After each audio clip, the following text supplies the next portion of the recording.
Erik Amaral tak pernah tanya kabar anak, Aura Kasih legowo. Aura Kasih mengaku sudah lost contact dengan Erik Amaral.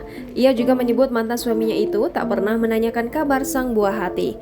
Penyanyi Aura Kasih menjadi salah satu artis yang menjadi single parent di tahun 2021. Ia telah resmi bercerai dengan Erik Amaral. Hal itu diketahui dari hasil sidang yang digelar pada Rabu 28 April 2021 di Pengadilan Agama Jakarta Selatan.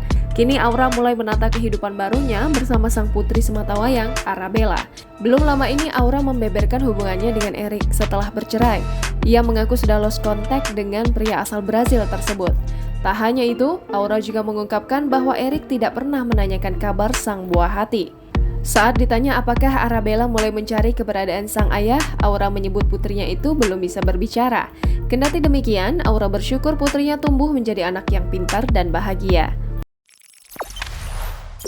Jangan lupa subscribe, share, komen, dan like ya!